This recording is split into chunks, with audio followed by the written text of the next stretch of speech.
Welcome to Poland Daily Culture. I'm Paulina Otterstein, and my guest today is William Richardson. Hello, William. I was just wanting to ask about it, about Poland Daily Travel. How is that working in different places you're visiting, and what's your maybe best experience? Or something that has surprised you? Something that surprised me, I can tell you this. The problem with knowing a lot about a place already is it's hard to rediscover it, because you've read a lot about it, and a place that you live in, you can become so used to it that it's hard to translate your initial excitement in seeing it to a viewer, so that they will share in that when they're first exposed to it. So you have to work on that. But there are little tricks to doing it, and part of that is not planning too much. And hoping for, and well, you don't have to hope, the things will happen, but being spontaneous as possible. This helps to create that excitement, and so you're not jaded in your reporting. The other thing would be, I can tell you about a recent trip that we made to Torun.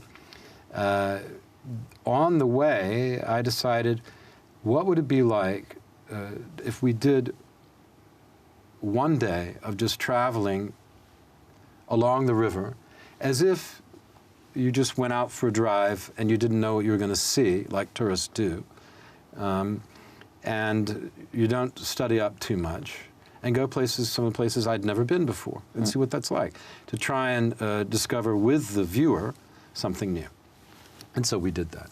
We went out and we went up the river towards Płock, and then across over the river, the Wisła, and heading up to Torun. And we just stopped in places without planning too much. I mean, I made some basic ideas, you know, and how long, you know, because we had only that day to do it. It takes a long time to drive it on the B roads as well as to stop and film, and you know, and get all the subsidiary, the extra filming you need to show the place when you're eventually at it.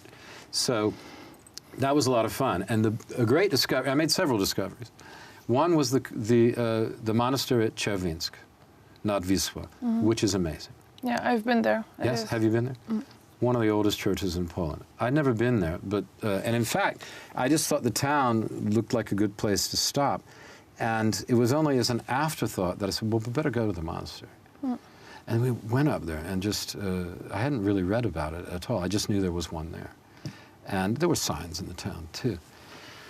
And we went up and started looking. And I said, well, this is amazing. And so I said, let's record something. And I just, you know, started talking and saying, look at this. This would have been a foundation place in the Middle Ages. This is just, you know, not, they had castles, but they also, this was a fortress of belief, absolutely as important to the medieval mind as a castle would have been, even maybe more important. And it's built so substantially.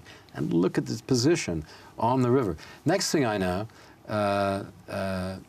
the guy in charge comes out, the priest in charge, Father Jan, comes out. And this is a nice guy. He has a big smile on his face. He goes, what are you filming for? He said, well, we're filming for this thing, the Poland Daily, and we're promoting Poland for people in the world. And he said, oh, my goodness, okay. You cannot leave. You must come with me. You've got to come in the church. I'm going to show you everything. Wow. And he did. And it was amazing, because this church is almost 1,000 years old. And it's a Romanesque church with, you know, Gothic additions. So it was great. And we saw, you know, this is where the Polish king prepared before the Battle of Grunwald with his knights. And there's the place where the legend has they scratched their swords, right? You know the story, right? And so we filmed that, and we talked about that. And it has some of the oldest sculptures in Poland of apostles and things like this, and just so on and so forth. And not only that, monasteries have and monastery-attached churches have a special quality to them.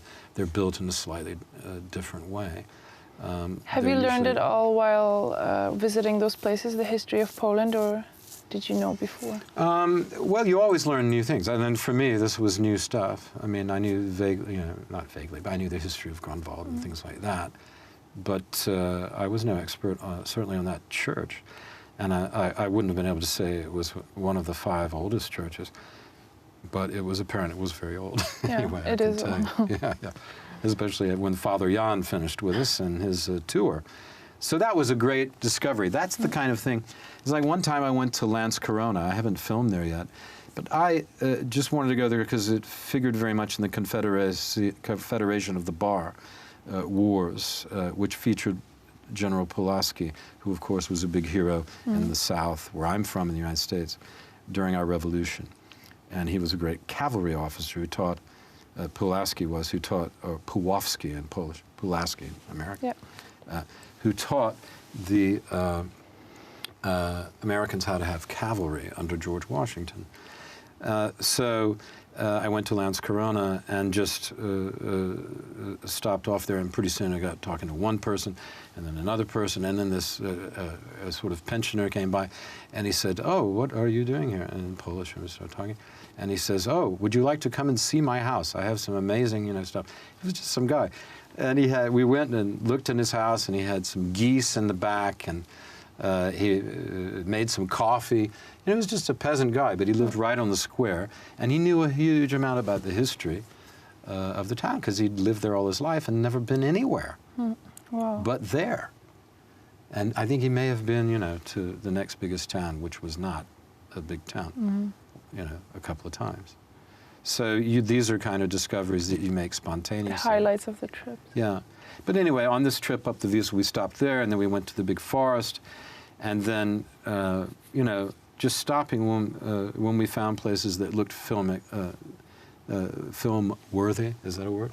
Looked like that we film-worthy, yeah. Film-worthy, okay. That looked like we should film it.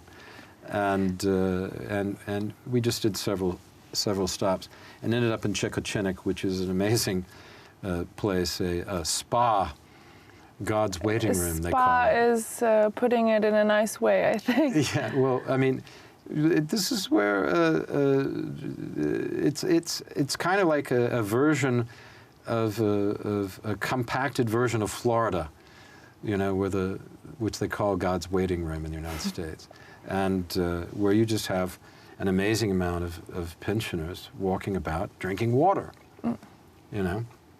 and listening to, dancing together to some nice disco polo and things like this. A lot of retired people go there. A lot, yeah. I mean, it seemed to be almost... Maybe Germans as well. There could be, yeah. I didn't know to make the distinction, but certainly there were a lot of Polish ones. And it's a very nicely laid out place. It's kind of surreal.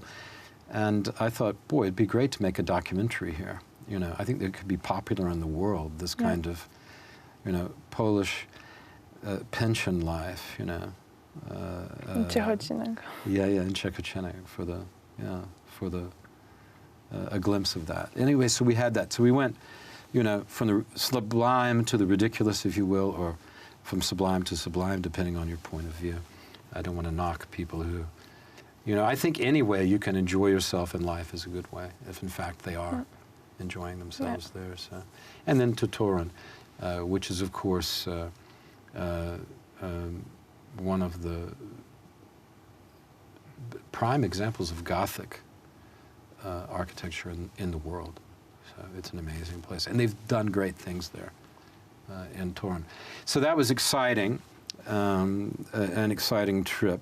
Toruń I know a little bit, so I've been there a few times. Maybe you should mention the most famous thing that comes from Toruń. Should I mention our trips? What? From Toruń, the pierniki.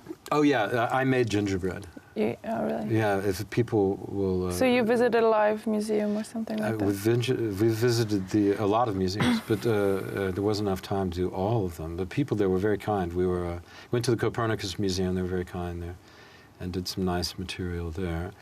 And then went to a gingerbread place where I spoke to the ginger master. And fans of cream will not be upset if I say the ginger baker. But, did you receive a gingerbread certificate? I didn't get a certificate, but I did win on camera the gingerbread award for best piece of gingerbread made. I beat out our guide, wow, Karolina Ryczynska. Carolina, I beat out the lady, which is always I didn't realized my baking skills were so highly developed. And the ginger master himself. He said my angel was the best. But perhaps because of our earlier visit the day before with Father Jan, I had chosen the right thing. And the blessing was with me.